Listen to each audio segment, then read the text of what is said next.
Haleluya. Shalom. Puji nama Tuhan. Seberapa banyak yang diberkati Tuhan sepanjang satu minggu yang berlalu. Boleh beri tepuk tangan yang dahsyat bagi Yesus kita. Kembali kita dalam hadirat Tuhan, dalam ibadah kita, keluarga besar GB Glow Fellowship Center Medan. Kita akan memulai ibadah kita, terlebih dahulu kita bersatu hati, kita berdoa. Segala puji, hormat, dan syukur kembali kami naikkan kepadamu ya Bapa yang baik, Tuhan Yesus Kristus, Roh Kudus. Terima kasih Tuhan buat segala kebaikan Tuhan, penyertaan Tuhan di dalam hidup kami sepanjang satu minggu yang boleh berlalu. Ini kami umat-Mu Tuhan, ini kami jemaat-Mu Tuhan. Kembali kami duduk diam dalam hadirat Tuhan, hendak beribadah kepadamu. Biar kiranya Tuhan yang menyertai memberkati ibadah kami dari awal, pertengahan hingga akhirnya. Biar nama Tuhan saja yang dipermuliakan, nama Tuhan saja yang kami tinggikan di dalam nama Tuhan Yesus Kristus. Terima kasih Bapa yang baik, Kau urapi seluruh umat-Mu Tuhan yang menyaksikan ibadah live streaming ini Tuhan. Kami percaya di dalam ibadah kami boleh mengalami perjumpaan bersama dengan Tuhan. Terima kasih Tuhan Yesus. Kami akan menaikkan doa yang Tuhan Yesus ajarkan bagi setiap kami. Bapa kami Yesus yang dikuduskan nama-Mu, datanglah kerajaan, jadilah kehendak-Mu di bumi seperti di surga. Berikan kami pada hari ini makanan kami yang secukupnya, dan ampunilah kami kesalahan kami, seperti kami juga mengampuni orang yang bersalah kepada kami. Dan jangan membawa kami ke dalam pencobaan, tetapi lepaskanlah kami dari yang jahat. Karena Engkau yang beri kerajaan dan kuasa dan kemuliaan sampai selama-lamanya. Kami tahbiskan ibadah kami hanya di dalam nama Allah Bapa, Allah Putra, dan Roh Kudus. Setiap kita yang siap memuji bersorak-sorai meninggikan nama Tuhan, bersama-sama kita katakan Amin. Haleluya. Seberapa banyak yang siap memuji Tuhan pada pagi hari ini? Amin. Yang diberkati Tuhan boleh beri tepuk tangan yang dahsyat bagi Yesus kita. Kita angkat satu pujian bagi Tuhan kita. Dialah benteng hidupku.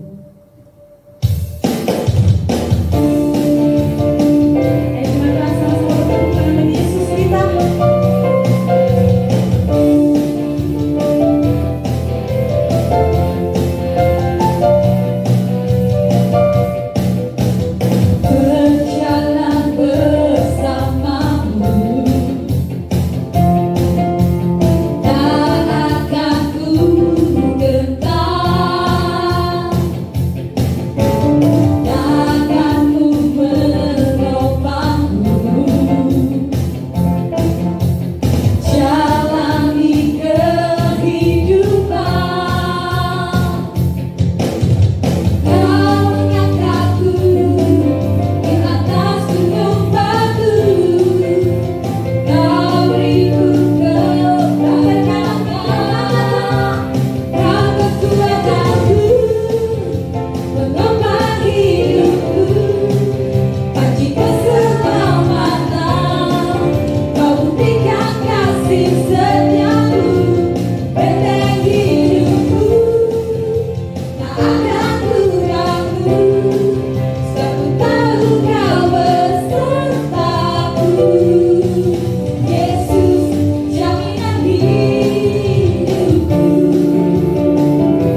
hati kita menyembah Tuhan pada pagi hari ini. Yes, Jesus. Ini kami umat-Mu Tuhan, ini kami jemaat-Mu Bapa. Kami siapkan hati kami masuk dalam hadirat Tuhan. Bawa segala syukur kami. Ini kerinduan hati kami Bapa. Seperti Musa yang merindukan air, demikianlah hidup kami Bapa.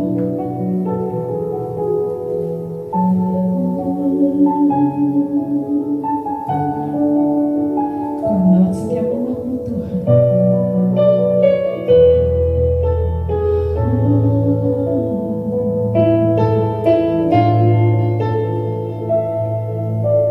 Seperti rusa rindu sungai-Mu, jiwaku rindu Engkau. Kaulah Tuhan hasrat hatiku, ku rindu menyembah-Mu. Bersama-sama kita angkat pujian dari awal. Seperti rusa rindu sungai-Mu, jiwaku rindu Engkau. Kaulah Tuhan hasrat hatiku, ku rindu menyembah-Mu.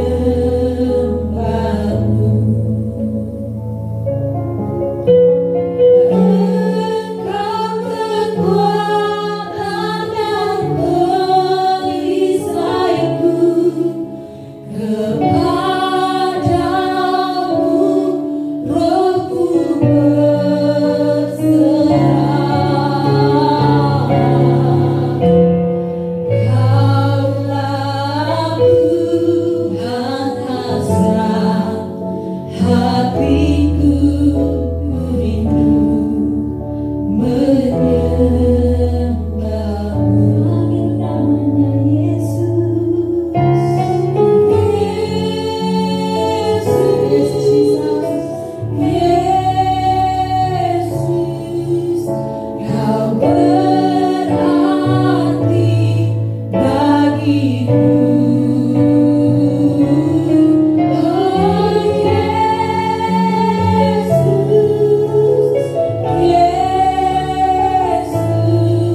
Shalom jemaat Glow Medan yang diberkati oleh Tuhan, sukacita kembali dapat berjumpa dan juga beribadah bersama-sama di ibadah minggu penuh berkat bagi setiap kita. Meskipun kita masih beribadah secara online, tetapi saya percaya bahwa lawatan Tuhan itu sungguh nyata dalam kehidupan kita, dimanapun kita berada pada saat ini. Ketika kita membuka hati, ketika kita menaikkan syukur, ketika kita memuji Tuhan, kita percaya bahwa Tuhan ada di tengah-tengah kita. Ia ada dalam persekutuan kita. Dan saya juga meyakini bahwa hari ini ada berkat secara khusus yang Tuhan sediakan kepada kita ketika kita menerima kebenaran firman Tuhan. Ada kuasa yang dahsyat yang akan mengubah kehidupan kita. Ada pengharapan dan sukacita yang luar biasa yang saya percaya akan Tuhan berikan kepada kita, agar kita dimampukan untuk kembali melanjutkan kehidupan kita yang berkemenangan bersama dengan Tuhan Yesus. Kita akan mendengarkan kebenaran firman Tuhan, tetapi sebelum kita mendengarkan dan menerima firman Tuhan, mari kita berdoa terlebih dahulu.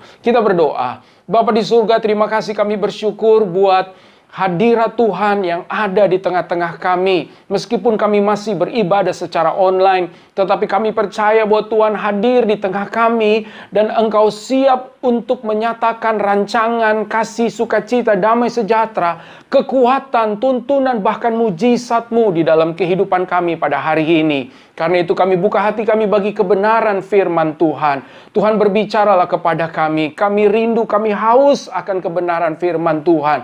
Dan kami percaya hari ini kami akan menikmati setiap berkat kebenaran firman Tuhan.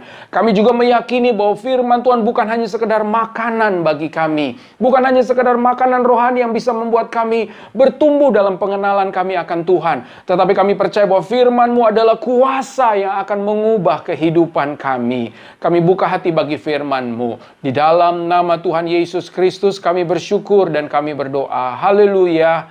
Amin. Jemaat sekalian yang diberkati oleh Tuhan, tema firman Tuhan atau khotbah saya pada hari ini adalah keteguhan di dalam tekanan. Keteguhan di dalam tekanan. Mari kita membuka firman Tuhan dalam kitab Ibrani pasal yang ke-10, ayat yang ke-35 sampai 36 mengatakan seperti ini. Sebab itu janganlah kamu melepaskan kepercayaanmu, karena besar upah yang menantinya. Sebab kamu memerlukan ketekunan, supaya sesudah kamu melakukan kehendak Allah, kamu memperoleh apa yang dijanjikan itu. Bapak Ibu saudara yang dikasihi oleh Tuhan, kebenaran firman Tuhan hari ini menasehatkan kita agar kita tidak melepaskan kepercayaan kita. Kata kepercayaan di sini dalam bahasa Inggris itu diterjemahkan dengan kata confidence atau percaya diri, atau dengan kata lain keteguhan atau keyakinan. Tuhan menghendaki agar kita tidak melepaskan percaya diri kita, atau keyakinan kita, atau kepercayaan kita, atau keteguhan kita. Sebab dikatakan ada upah yang besar yang akan menanti kehidupan kita. Lalu kemudian saya mengajak kita untuk memperhatikan kitab Matius pasal yang ke-26, ayat yang ke-36 sampai dengan ayatnya yang ke-46. Maka sampailah Yesus bersama-sama muridnya ke suatu tempat yang bernama Getsemani. Lalu ia berkata kepada murid-muridnya, "Duduklah di sini sementara aku pergi ke sana untuk berdoa." Dan ia membawa Petrus dan kedua anak Zebedeus sertanya. Maka mulailah ia merasa sedih dan gentar. Lalu katanya kepada mereka, "Hatiku sangat sedih, seperti mau mati rasanya. Tinggallah di sini dan berjaga-jagalah dengan aku." Maka ia maju sedikit, Lalu sujud dan berdoa katanya, "Ya Bapakku, jikalau sekiranya mungkin biarlah cawan ini lalu daripadaku, tetapi janganlah seperti yang ku kehendaki, melainkan seperti yang Engkau kehendaki." Setelah itu ia kembali kepada murid-muridnya itu dan mendapati mereka sedang tidur. Dan ia berkata kepada Petrus, "Tidakkah kamu sanggup berjaga-jaga 1 jam dengan aku? Berjaga-jagalah dan berdoalah, supaya kamu jangan jatuh ke dalam pencobaan. Roh memang penurut, tetapi daging lemah." Lalu ia pergi untuk kedua kalinya dan berdoa katanya, "Ya Bapakku, jikalau cawan ini tidak mungkin lalu, kecuali apabila aku meminumnya, jadilah kehendak-Mu." Dan ketika ia kembali pula, ia mendapati mereka sedang tidur, sebab mata mereka sudah berat. Ia membiarkan mereka di situ, lalu pergi dan berdoa untuk ketiga kalinya, dan mengucapkan doa yang itu juga. Sesudah itu, ia datang kepada murid-muridnya dan berkata kepada mereka, "Tidurlah sekarang dan istirahatlah. Lihat, saatnya sudah tiba, bahwa Anak Manusia diserahkan ke tangan orang-orang berdosa. Bangunlah, mari kita pergi. Dia yang menyerahkan aku sudah dekat." Saudara yang dikasihi oleh Tuhan, kita tahu bahwa peristiwa Tuhan Yesus ada di Taman Getsemani ini menggambarkan keadaan dan situasi tekanan yang berat yang dialami oleh Tuhan Yesus. Karena ini merupakan malam terakhir sebelum Tuhan Yesus akhirnya diserahkan, lalu kemudian ia disalibkan dan ia mati untuk menebus dosa setiap kita. Kita tahu bahwa ini merupakan situasi yang sulit, yang tidak mudah untuk dihadapi oleh Tuhan Yesus. Meskipun ia adalah Tuhan, meskipun ia adalah Allah yang menjadi manusia, tetapi kalimat yang diucapkan oleh Tuhan Yesus, apa yang dicatat dalam kitab Injil, menjelaskan betapa ia menghadapi tekanan yang sangat besar. Dan ia menggambarkan tekanan yang besar ini seperti sebuah cawan yang harus ia minum. Dalam tradisi Alkitab, budaya Alkitab ketika peristiwa ini ditulis pada zaman yang dahulu, Bapak Ibu Saudara, maka kita bisa memahami tentang cawan. Cawan atau gelas atau tempat di mana mewadahi air untuk diminum pada budaya Alkitab pada masa lalu, ini tentu bisa kita pahami ketika seorang raja ketika ia mau meminum minuman raja yang disajikan kepadanya, maka ia harus memastikan bahwa minuman yang ada di cawannya itu tidak berbahaya. Karena salah satu cara yang paling ampuh untuk membunuh seorang raja adalah dengan menaruh racun di dalam minumannya, Bapak Ibu Saudara. Itu sebabnya di dalam Alkitab dicatat bahwa ada orang-orang kepercayaan tertentu yang harus bertugas sebagai juru minuman raja, yang bukan hanya sekedar membuat minuman bagi raja, tetapi memastikan bahwa minuman yang diminum harus diminum terlebih dahulu jika itu diberikan oleh orang lain, agar jika sesuatu yang buruk terjadi atau ada racun di dalamnya, maka raja itu bisa selamat. Tetapi bayangkan begini Bapak Ibu Saudara, seorang raja ini yaitu Yesus Kristus, raja di atas segala raja, ia tahu betul bahwa cawan yang ia minum ini berisi sesuatu yang akan membuat ia mati. Tentu yang dimaksudkan oleh Tuhan Yesus adalah penderitaan yang harus ia hadapi dan juga kematian di atas kayu salib. Itu sebabnya jika seorang raja atau Kristus yang sudah tahu bahwa minuman ini akan membuat ia mati, maka ia harus memiliki keyakinan, kepercayaan diri, atau keteguhan untuk tetap meminum cawan ini, atau tetap mengambil keputusan yang berbahaya ini, supaya ia bisa melaluinya dengan kekuatan. Bapak Ibu Saudara yang dikasihi oleh Tuhan, bayangkan, buat Kristus tentu ini tidak mudah. Ia tahu bahwa ia harus mati. Ia tahu bahwa ia akan dijual. Ia tahu bahwa ia akan dihianati. Tetapi ia tetap harus mengambil keputusan, memilih untuk meminum cawan penderitaan ini. Itulah sebabnya saya menggambarkan ini merupakan tekanan yang besar, tekanan yang berat yang dialami oleh Tuhan Yesus. Itu sebabnya ia perlukan kekuatan, ia perlu yakin, ia perlu confidence, ia perlu teguh untuk meminum cawan yang harus ia minum, Bapak Ibu Saudara yang dikasihi oleh Tuhan. Itulah sebabnya kita mengetahui bahwa Kristus mengalami tekanan yang besar. Dan kalau kita berbicara tekanan, tekanan adalah suasana pergumulan di dalam hati, atau di dalam jiwa, atau di dalam batin seseorang, di mana sepertinya ada pergolakan atau pertempuran yang berat, Bapak Ibu Saudara. Dan kalau kita berbicara tentang tekanan, maka semua orang tidak memandang ia tua atau muda, berpengalaman atau tidak berpengalaman, kaya atau miskin, pintar atau bodoh, maka semua orang pasti akan menghadapi tekanan. Betul Bapak Ibu Saudara? Dan kita mengerti juga bahwa penting, baik buat setiap kita kalau dalam level-level tertentu kita menghadapi tekanan. Mengapa baik buat kita? Supaya kita tidak tinggal dalam zona nyaman. Supaya kita tidak tinggal dalam kenyamanan. Sebab kenyamanan itu juga berbahaya buat kita. Bukan hanya tekanan yang besar yang bisa membuat kita berbahaya, tetapi kenyamanan juga bisa membuat kita berbahaya, Bapak Ibu Saudara. Dan kita bisa melihat apa yang Tuhan lakukan di dalam kehidupan manusia. Ada saatnya Tuhan dalam tanda kutip mengganggu orang yang sedang nyaman. Tetapi ada saatnya juga Tuhan memberikan kenyamanan kepada mereka yang sedang mengalami gangguan dan tekanan. Itulah Tuhan kita.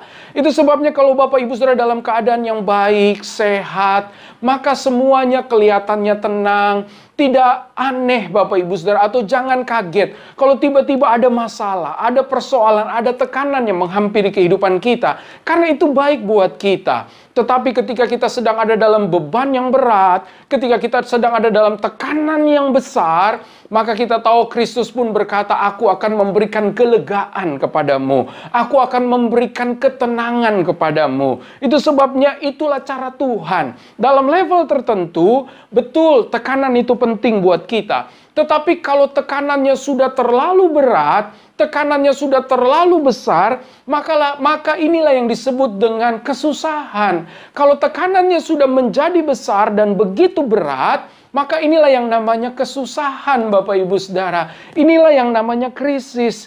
Oleh sebab itu kita bisa memahami bahwa meskipun tekanan dibutuhkan, meskipun tekanan baik buat kita dalam level tertentu, tetapi kalau sudah terlalu berat, ini akan menyulitkan kita. Nah, ada seseorang di dalam Alkitab, seorang hamba Tuhan, yaitu Rasul Paulus. Ia pun mengalami tekanan yang besar. Dan apa yang ia katakan? Mari kita lihat bersama di dalam kitab 2 Korintus 1, ayat yang ke-8 sampai dengan ayatnya yang ke-9.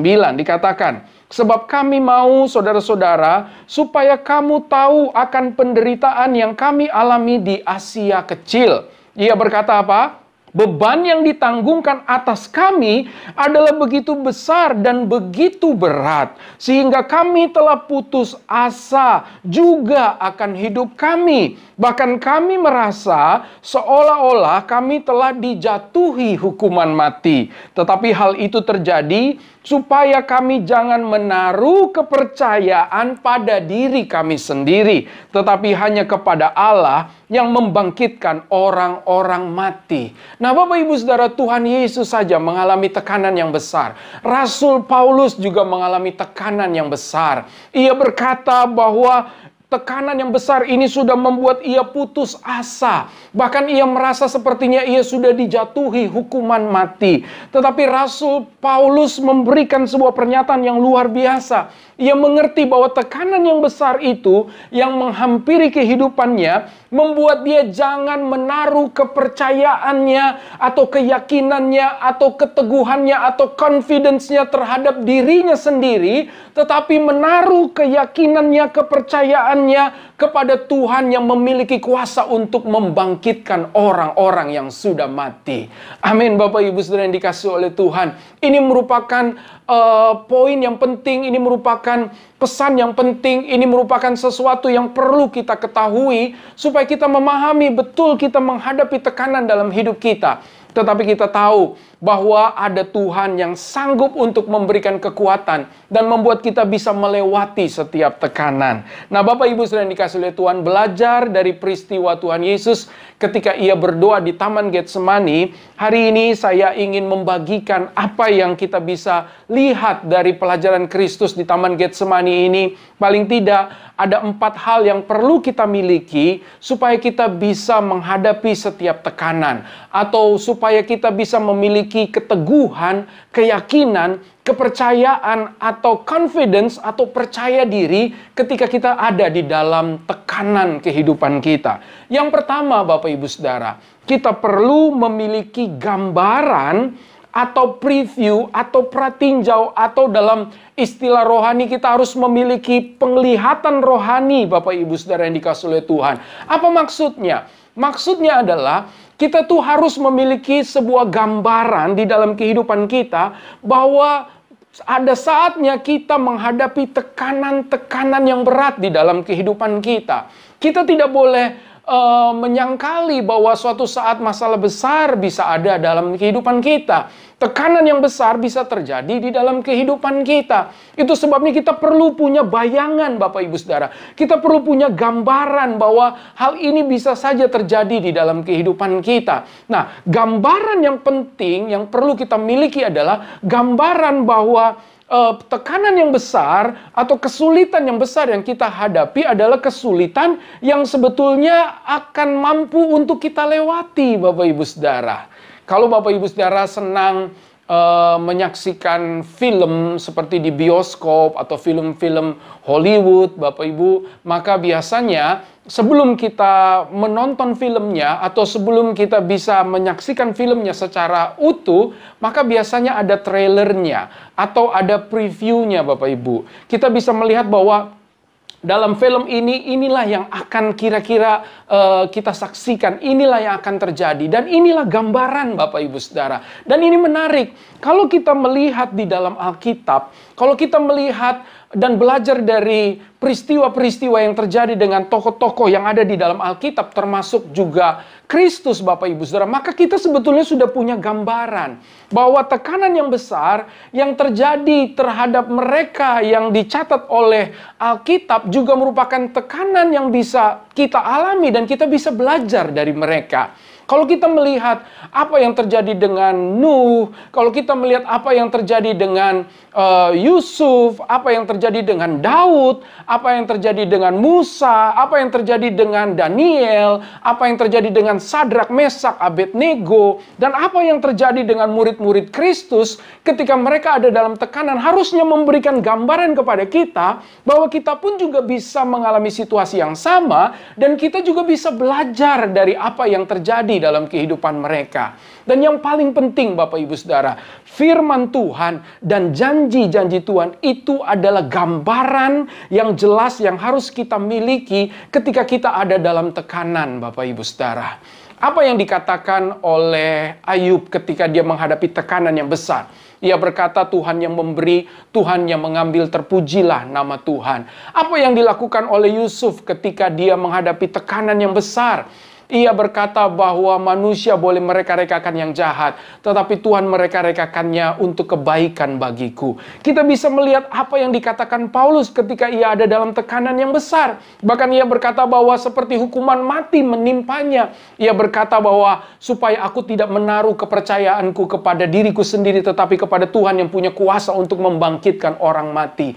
Maka kita juga harus memiliki gambaran ini, Bapak Ibu Saudara. Kalau kita menghadapi tekanan, kita harus melihat Alkitab. Ada petunjuk, ada terang firman Tuhan, ada jalan, ada proses yang harus kita lewati dan ada pengharapan serta ada kepastian kalau kita setia, kalau kita tekun, kalau kita tetap tidak menyerah, kalau kita mau bangkit lagi, kalau kita mau menaruh keyakinan kita kepada Tuhan, maka kita tahu bahwa ada upah yang besar yang dikatakan oleh Paulus yang menanti kehidupan kita. Amin, Bapak Ibu Saudara. Yang pertama, kita harus memiliki gambaran atau kita harus memiliki penglihatan secara rohani bahwa tekanan yang besar itu pasti akan kita jumpai dan kita hadapi. Tetapi kita tahu bahwa firman Tuhan dan janji-janji Tuhan itu adalah gambaran kepastian kita untuk bisa melewatinya. Yang kedua, apa yang harus kita miliki? Yang harus kita miliki belajar dari Kristus adalah kita perlu memiliki sebuah tempat yang khusus. Apa yang dilakukan oleh Tuhan Yesus ini menarik. Karena ia memberikan sebuah pelajaran buat kita. Ia pergi ke Taman Getsemani untuk berdoa. Taman Getsemani ini menjadi tempat khusus bagi Tuhan berdoa. Ia ada dalam tekanan yang besar. tidak secara kebetulan. Karena kita tahu peristiwanya setelah ia berdoa di Taman Getsemani, maka Yudas datang bersama dengan tentara Romawi. Lalu kemudian pada kalimat akhir yang kita baca dari ayat ini dikatakan bahwa yang menyerahkan aku sudah datang.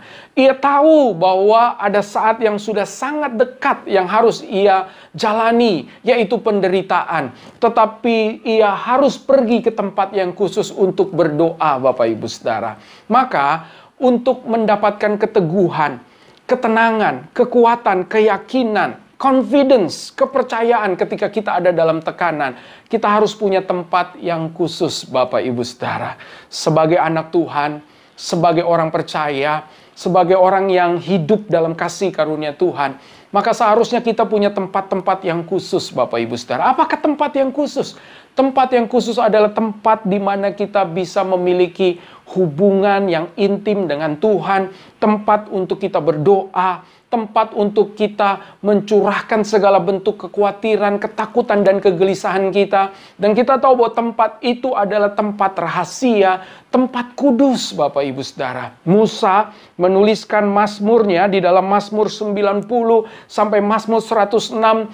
Ia menjelaskan bahwa Tuhan adalah tempat kediamannya. Tuhan adalah tempat rahasianya. Tuhan adalah tempat ia datangi, Bapak Ibu Saudara. Dalam Mazmur 91 ayat 1 sampai 2, Musa berkata, "Orang yang duduk dalam lindungan yang maha tinggi dan bermalam dalam naungan yang maha kuasa akan berkata kepada Tuhan, tempat perlindunganku dan kubu pertahananku, Allahku yang kupercaya." Kalau kita berbicara tentang Daud, Daud adalah pribadi yang sering menjelaskan bahwa ia punya tempat rahasia, secret place, tempat di mana ia bisa berjumpa dengan Tuhan dan Tuhan menjumpai dia, Tuhan berbicara dan ia mendapatkan kekuatan, Bapak Ibu Saudara. Maka kita pun juga harus punya tempat-tempat yang khusus.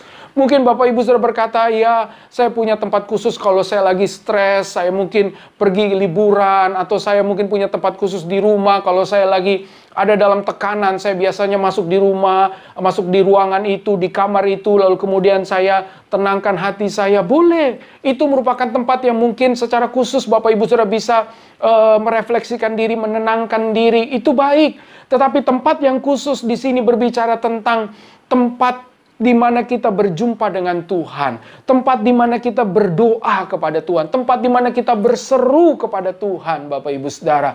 Tuhan berkata kepada Petrus dan juga murid yang lain, mari kita bertolak ke tempat yang dalam. Itu adalah tempat yang khusus, tempat yang terpisah dari kerumunan, tempat yang terpisah dari kebisingan, tempat yang terpisah dari tekanan, Bapak Ibu Saudara. Tuhan memilih Taman Getsemani sebagai tempat dia menguatkan dirinya, tempat dia berdoa di sana, Bapak Ibu Saudara. Dan penting juga buat kita ternyata untuk memiliki tempat yang khusus. Bapak Ibu Saudara, hari ini saya memberikan kembali semangat kepada Bapak Ibu Saudara untuk memiliki waktu-waktu doa, memiliki tempat yang khusus di mana kita bisa menyerukan setiap keluh kesah kita. Kita tidak perlu tempat di mana orang lain tahu masalah kita, hanya tempat kita dengan Tuhan. Tuhan berkata, kalau kamu mau berdoa, pergi, masuk ke dalam kamarmu, kunci pintunya. Di tempat yang tidak terlihat itu Tuhan melihat kita. Amin, Bapak Ibu Saudara. Milikilah tempat-tempat yang khusus di mana kita bisa berjumpa dengan Tuhan, di mana Tuhan bisa memberikan kekuatannya kepada setiap kita. Yang ketiga, Bapak Ibu Saudara, apa yang perlu kita miliki ketika kita ada dalam tekanan sehingga kita memiliki keteguhan atau keyakinan? Yang perlu kita miliki adalah orang-orang yang khusus. Sekali lagi, kita perlu memiliki orang-orang yang khusus yang ada di sekitar kita. Perhatikan Bapak Ibu Saudara, Tuhan Yesus selalu bersama-sama dengan 12 muridnya. Sebetulnya lebih tepatnya karena Yudas sudah pergi, tinggal 11 di Taman Getsemani itu. Tetapi ia memilih hanya 3 orang yang bisa menemani dia. Dia berkata, Petrus, Yohanes, dan Yakobus, mereka bertiga saja yang boleh ikut dengan Tuhan Yesus lebih jauh. Tuhan Yesus meninggalkan beberapa murid lainnya. Mungkin murid yang lain bertanya, saya perlu ikutkah Tuhan? Tetapi Tuhan bilang hanya Petrus, Yohanes, dan Yakobus. Mungkin Thomas bilang, Guru, apakah aku perlu ikut? Kayaknya aku perlu ikut. Tetapi Tuhan bilang apa? Petrus, Yohanes, dan Yakobus. Berarti Tuhan memisahkan diri dan hanya membawa orang-orang tertentu ada dekat dengan Dia. Maka ini pelajaran. Kalau kita sedang ada dalam tekanan yang besar, maka orang-orang yang di sekitar kita harus lebih sedikit, Bapak Ibu Saudara. Kenapa? Karena tidak semua orang mengerti tekanan kita. Tidak semua orang menjadi tempat di mana kita percaya untuk menceritakan tekanan yang besar yang kita hadapi. Kita perlu orang-orang yang khusus yang bisa kita minta untuk mendoakan kita dan menopang kita. Kita perlu untuk punya orang-orang khusus yang bisa bersyafaat. Kita perlu orang-orang khusus yang juga bisa memberikan kekuatan kepada setiap kita. Itu sebabnya penting buat setiap Bapak Ibu Saudara memiliki persekutuan dengan orang lain. Mungkin Bapak Ibu Saudara bisa berkata bahwa istri saya adalah teman terbaik. Bagus Bapak Ibu Saudara. Mungkin anak-anak adalah tempat terbaik. Atau mungkin Bapak Ibu Saudara punya sahabat-sahabat yang dewasa secara rohani. Atau Bapak Ibu Saudara mungkin punya hamba Tuhan, kenalan hamba Tuhan. Atau gembala Bapak Ibu Saudara yang bisa mendoakan, yang bisa memberikan kekuatan. Maka pilihlah orang-orang tertentu, orang-orang yang khusus yang bisa memberikan kepada Bapak Ibu Saudara kekuatan, keteguhan, keyakinan ketika kita ada dalam tekanan. Menarik Bapak Ibu Saudara, Tuhan Yesus hanya memilih 3 orang saja untuk dekat dengan Dia sebagai orang-orang yang bisa menguatkannya, untuk memberikan kekuatan atau menopangnya. Dan ini juga pelajaran buat kita. Kalau kita sedang ada dalam tekanan yang besar, mari berhati-hati terhadap orang-orang yang harus ada di sekitar kita. Pilihlah orang-orang yang tepat Bapak Ibu Saudara. Karena orang-orang yang tepat bisa membantu kita menghadapi tekanan. Tetapi orang-orang yang salah, orang-orang yang keliru bisa membuat kita justru semakin lemah, membuat kita mengambil keputusan yang salah, membuat kita bisa melakukan hal-hal yang jahat. Tetapi orang-orang yang tepat, yang kita tahu bisa membuat kita melewati tekanan ini, itu akan sangat baik ketika kita sedang ada dalam proses ini Bapak Ibu Saudara. Dan yang keempat, yang terakhir, untuk memiliki keteguhan, keyakinan, dan percaya diri dalam tekanan, maka kita perlu memiliki perspektif yang khusus. Apa maksudnya? Kita harus memiliki pandangan yang khusus Bapak Ibu Saudara. Karena kita bukan orang dunia, kita belajar dari Kristus. Kita harus punya perspektif yang khusus. Kita harus punya cara pandang yang khusus. Kita harus berbeda dalam melihat tekanan situasi yang berat yang sedang kita hadapi.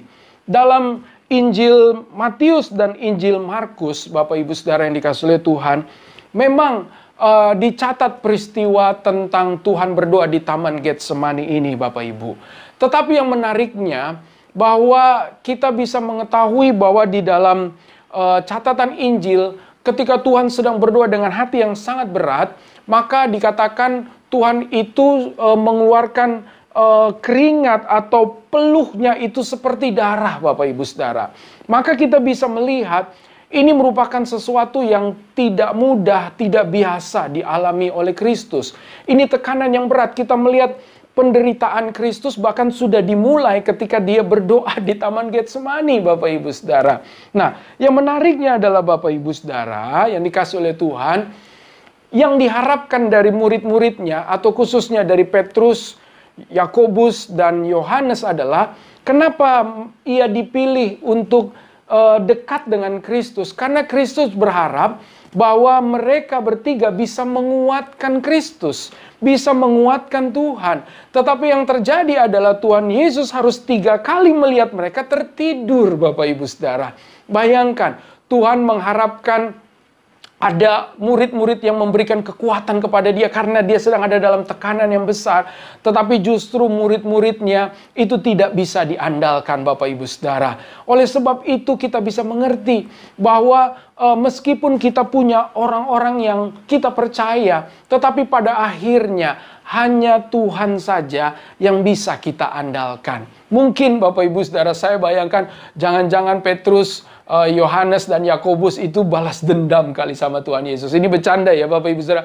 Ketika Tuhan Yesus dan murid-murid sedang ada di perahu, lalu kemudian angin sakal datang, perahu mereka sudah mau tenggelam, kan mereka bangunin Tuhan Yesus, "Guru, guru, apakah engkau mau membiarkan kita mati?" Tetapi Tuhan Yesus hanya tertidur Bapak Ibu Saudara. Gantian, ketika Tuhan Yesus sedang dalam tekanan yang besar, mereka malah tertidur Bapak Ibu Saudara yang dikasihi oleh Tuhan. Nah, itu sebabnya meskipun orang-orang yang harusnya kita andalkan tidak bisa kita andalkan, maka perspektif yang khusus yang harus kita miliki adalah kita tahu bahwa kekuatan kita akhirnya datang dari Tuhan. Kalau kita melihat kitab Lukas pasalnya yang ke-22, ayat yang ke-39, 43, ayat yang ke-44, maka Bapak Ibu Saudara bisa lihat di sana, khususnya pada ayat yang ke-43, Alkitab mencatat atau Injil Lukas mencatat, ada malaikat yang datang memberikan kekuatan kepada Kristus. Dalam Injil yang lain, tidak dicatat Bapak Ibu Saudara bahwa ada malaikat. Bahkan kalau film The Passion of the Christ yang ditulis yang diproduksi oleh Mel Gibson, bahwa kita bisa melihat dalam film itu ada setan, ada ular, lalu kemudian ada tekanan yang berat, tetapi tidak diceritakan ada malaikat. Padahal Injil Lukas mencatat ada malaikat yang memberikan kekuatan kepada Kristus. Nah, selama ini kita harus memahami bahwa bukan hanya sekedar penderitaan, bukan hanya sekedar peluh, bukan hanya sekedar keringat, bukan hanya sekedar kesulitan yang harus kita lihat. Kenapa? Karena akhirnya Alkitab mencatat, Lukas mencatat bahwa Kristus mendapatkan kekuatan dari Tuhan, dari sorga. Malaikat memberi kekuatan kepadanya. Kita harus melihat secara khusus Bapak Ibu Saudara, bahwa ketika kita sedang ada dalam tekanan, jangan sekedar melihat tekanannya yang besar, tetapi kita harus melihat ada Tuhan yang menyertai kita dan juga memberikan kekuatan kepada setiap kita. Amin. Jangan salah melihat. Meskipun Injil yang lain tidak melihat ada malaikat, tetapi dari pelajaran dari Injil Lukas ini kita bisa tahu bahwa ada malaikat, ada sorga yang akan memberikan kekuatan kepada setiap kita ketika kita ada dalam tekanan. Betul Bapak Ibu Saudara, murid-murid tertidur. Tetapi kita tahu, meskipun orang lain tidak bisa menolong kita, atau orang-orang yang dekat dengan kita tertidur Bapak Ibu, tetapi Tuhan kita adalah Tuhan yang tidak pernah tertidur. Ia adalah Tuhan yang selalu menjaga kita. Ia adalah Tuhan yang selalu menyertai kita. Ia adalah Tuhan yang tidak pernah meninggalkan kita. Meskipun kita benar-benar ada dalam tekanan, meskipun kita ada dalam lembah kekelaman, meskipun kita ada dalam derita yang besar, tetapi kita tetap percaya bahwa Tuhan yang ada di dalam kita itu tidak pernah meninggalkan kita. Hanya diperlukan fokus yang jelas, pandangan yang jelas, perspektif yang khusus, yaitu saya melihat Tuhan memberikan kekuatan kepada saya. Tuhan itu ajaib. Ia akan membuka mata kita ketika kita ada dalam tekanan, sehingga yang kita lihat bukanlah masalah lagi yang besar, tetapi yang kita lihat adalah sorga, malaikat yang menyertai kita, yang akan mengalahkan setiap musuh dan tekanan-tekanan yang besar dalam kehidupan kita. Kita tahu setelah itu Kristus menjalani masa-masa yang sulit. Ia menghadapi tekanan demi tekanan yang besar. Tetapi dari mana ia mendapatkan kekuatan dan keyakinannya? Karena ia sudah mendapatkan kekuatan dari Tuhan untuk menghadapinya. Ia tahu bahwa cawan itu harus ia minum. Tetapi kematiannya itu bukan akhir dari segala-galanya. Meskipun cawan, penderitaan, tekanan, dan kesulitan yang sama harus kita minum. Dan kita tahu ini bisa membahayakan kita. Tetapi kita tahu bahwa ini bukan akhir dari segalanya. Penderitaan, kesulitan, tekanan, krisis yang harus kita hadapi, yang harus kita terima, atau cawan yang harus kita minum, Bapak Ibu Saudara yang dikasihi oleh Tuhan, itu bukan akhir dari segalanya. Kita hanya perlu keyakinan, kita hanya perlu keteguhan, kita hanya perlu percaya diri, karena kita tahu bahwa tekanan ini akan berlalu. Saya akan dimampukan untuk menghadapi tekanan. Sama seperti Paulus berkata, Tekanan ini baik supaya aku tidak mengandalkan kekuatanku sendiri, tetapi aku mengandalkan kekuatan Tuhan yang sanggup membangkitkan orang yang sudah mati. Bapak, Ibu, Saudara, saya tidak tahu keadaan kita, tetapi saya percaya bahwa setiap kita menghadapi tekanan kita masing-masing, setiap kita menghadapi tantangan, masalah, dan peperangan kita masing-masing. Tetapi jangan menyerah, Bapak, Ibu, Saudara. Jangan goyah, jangan gentar.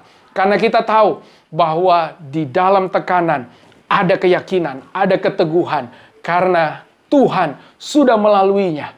Tuhan menang. Maka kemenangan itu juga diberikan kepada setiap kita. Saya berdoa agar setiap jemaat yang ada menyaksikan kebenaran firman Tuhan ini pada hari ini dapat kekuatan yang baru dari Tuhan untuk melangkah menjalani kehidupan kita berkemenangan bersama dengan Kristus. Amin. Haleluya. Mari kita berdoa. Tuhan, terima kasih. Hari ini kami percaya bahwa firman Tuhan merupakan jawaban dalam kehidupan kami. Kalau saat ini kami sedang menghadapi tekanan, kesulitan, maka kami tahu bahwa ini terjadi bukan kebetulan. Ada rancangan dan kehendak Tuhan bagi kami. Kami tahu bahwa di balik tekanan ini adalah kemenangan yang disediakan Tuhan akan kami alami. Karena itu Tuhan, teguhkanlah kami. Kuatkanlah kami ya Tuhan. Kami hanya mengandalkan Tuhan. Keyakinan, kepercayaan, dan percaya diri kami hanya kami taruhkan kepada Tuhan. Maka kami percaya bahwa Tuhan, Engkau tidak meninggalkan kami dan memampukan kami. Jika ada di antara jemaatmu yang sedang sakit, jika ada di antara jemaatmu yang saat ini sedang mengalami beban yang berat, kesulitan dan krisis yang berat, maka hamba-Mu memohonkan kasih karunia, ketenangan, kekuatan dari Tuhan menghampiri kehidupan setiap jemaat-Mu ya Tuhan. Terima kasih Bapa, terima kasih Tuhan. Saat ini kami juga datang dalam doa. Kami mohon berkat-Mu bagi bangsa dan negara kami. Kami mohon berkat-Mu bagi persoalan yang sedang dihadapi bangsa kami. Khususnya krisis kesehatan, pandemi COVID-19 yang belum berlalu. Kami mohon Tuhan berikan hikmat, kekuatan, tuntunan bagi pemerintah untuk mengatasi persoalan ini. Tuhan, kami menopang jajaran pemerintah dari pusat sampai daerah, Bapak Presiden, Wakil Presiden, aparat-aparat keamanan, Satgas COVID-19, para menteri, anggota-anggota dewan, lembaga tinggi negara.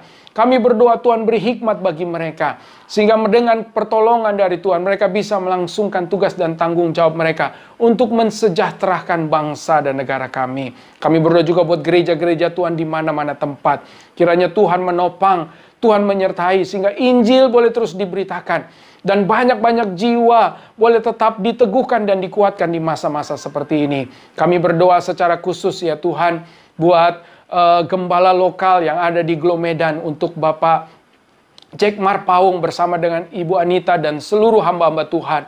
Tuhan memberkati, Tuhan menopang dan menguatkan, beri hikmat, berikan kekuatan, kesehatan, dan perlindungan dari Tuhan. Seluruh program-program pekerjaan Tuhan bisa dijalankan dengan baik. Kami berdoa juga buat Gereja Glow Fellowship Center secara menyeluruh, baik yang ada di Medan maupun yang ada di Jakarta dan di berbagai tempat. Kami berdoa buat Gembala Senior kami, Bapak Pendeta Gilbert.